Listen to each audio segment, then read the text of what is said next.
Heer zij met u en met uw geest. Lezing uit het heilige evangelie van onze Heer Jezus Christus volgens Matthäus. Lof zij u Christus. Toen Jezus de menigte zag, ging hij de berg op. Nadat hij zich had neergezet, kwamen zijn leerlingen bij hem. Hij nam het woord en onderrichtte hen aldus. Zalig de armen van geest, want aan hen behoort het rijk der hemelen. Zalig de treurenden, want zij zullen getroost worden.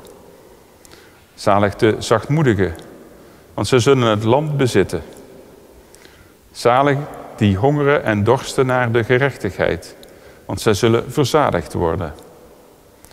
Zalig de barmachtigen, want zij zullen barmachtigheid ondervinden. Zalig de zuiveren van hart, want zij zullen God zien. Zalig die vrede brengen, want zij zullen kinderen van God genoemd worden. Zalig die vervolgd worden om de gerechtigheid, want hun behoort het rijk der hemelen. Zalig zijt gij wanneer men u beschimpt, vervolgt en lastelijk van allerlei kwaad beticht om mijnentwil. Verheugt u en juicht, want groot is uw loon in de hemel. Woord van de Heer. Wij danken God. Beste mensen, welkom vanuit de Sint-Jozefkerk hier in Deurne. Welkom bij de viering en het evangelie van de 4e zondag door het jaar. De kersttijd ligt inmiddels zo eind januari alweer een tijd achter ons. Nu eindigt de kersttijd na de doop van de Heer op de eerste zondag van het jaar. In de Tridentijnse traditie loopt de kersttijd door tot Maria Lichtmis, dat we vieren op 2 februari. Het schijnt dat sommige mensen hierin een aanleiding zien om de kerststal en al wat daarbij hoort tenminste tot eind januari te laten staan. En sommigen vinden dat je om die reden elkaar tot eind januari ook een zalig nieuwjaar mag wensen. Het lijkt me erg vermoeiend om bij te houden wie je in al die tijd al geluk hebt gewenst.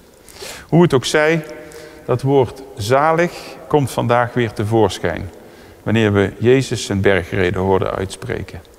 Het is Jezus zijn eerste optreden. Na zijn doop in de Jordaan door Johannes, zijn verblijf van 40 dagen in de woestijn, waarin hij tot 3 keer toe beproefd werd door de duivel, is het nu tijd om de mensen op te roepen tot bekering en het koninkrijk Gods te verkondigen. De bergrede is zoals een toespraak die een nieuwe president of volksvertegenwoordiger laat horen wanneer hij of zij aan een nieuwe taak begint.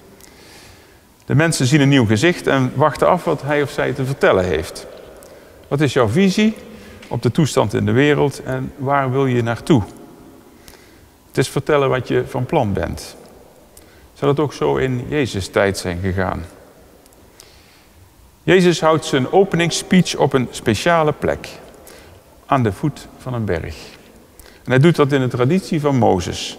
Hij gaat die berg op om zo dichter bij God te zijn. En van daaruit spreekt hij zijn zojuist gekozen leerlingen toe. Hij onderwijst ze. Jezus is de leerling. De leerlingen kennen zijn afkomst toch niet zo goed. Ja, hij is een kind van Maria en Jozef in de lijn met het huis van David. En er is bij zijn geboorte van alles gezegd. Zoon van God, verlosser van de wereld. Maar wie is hij nu werkelijk? Waar wil hij naartoe? Jezus onderwijst niet het hele volk ineen. Nee, eerst zijn leerlingen, de apostelen, die op hun beurt weer de boodschap verder moeten dragen. Vanaf het begin is die rolverdeling duidelijk. Jezus weet immers dat hij er na korte tijd al niet meer zal zijn. Hij weet waar deze onderneming zal eindigen. Aan het kruis. Jezus heeft immers een blijde boodschap die niet bij iedereen goed zal vallen. In plaats van hooggeplaatste mensen in de samenleving richt hij zich vanaf het begin juist tot de minder bedeelden.